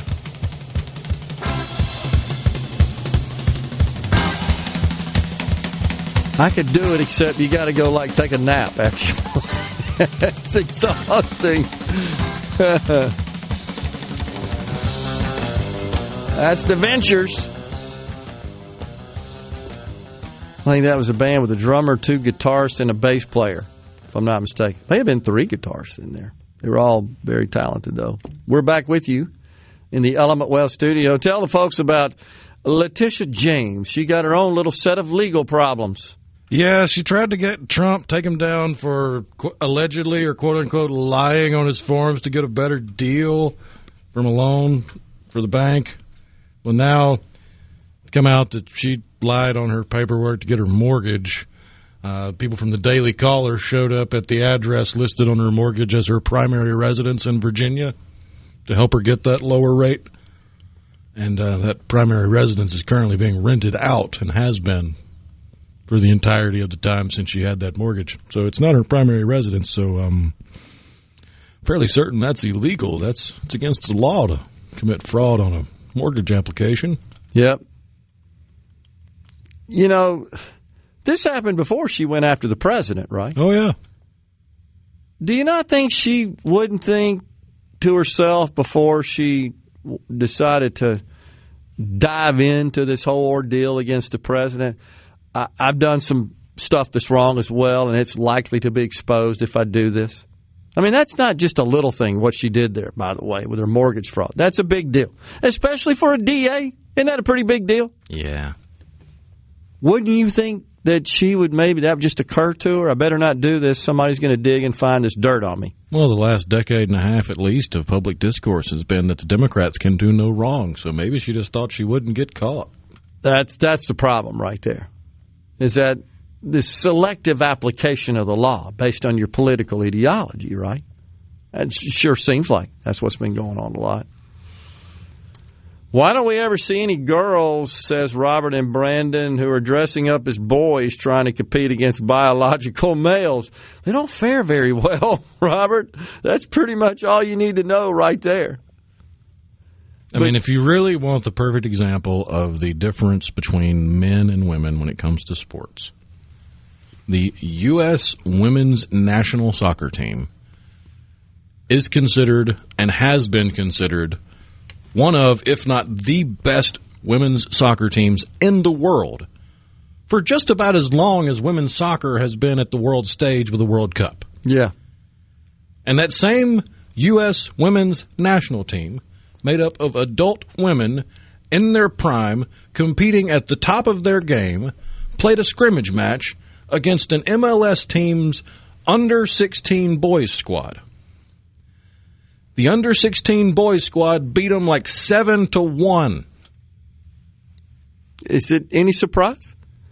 Not to normal sane people that have their heads screwed on right, but to a Democrat, that is like kryptonite. The example I like Get to it away use from is me. Professional tennis player Chrissy Evert at one time in her prime that ranked top in the world, right, for a female tennis player, I think. And she's come out and said that even when she was in her prime, at the top of her game, that her 15-year-old brother could beat her in tennis.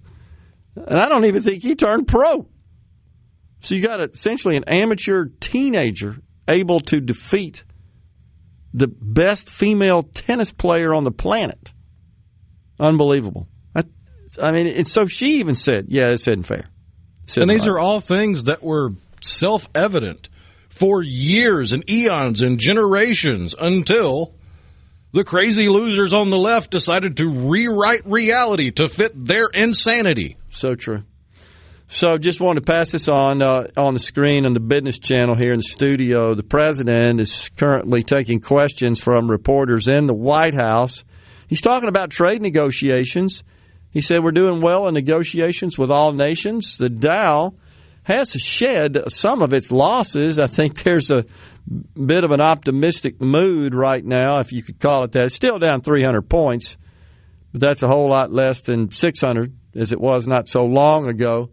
Price of oil, though, has also increased. Be aware of that. It's up to just under $65 a barrel. The NASDAQ's in positive territory. So that's presently going on. So the president is not happy with Jerome Powell, he's the Federal Reserve chairman.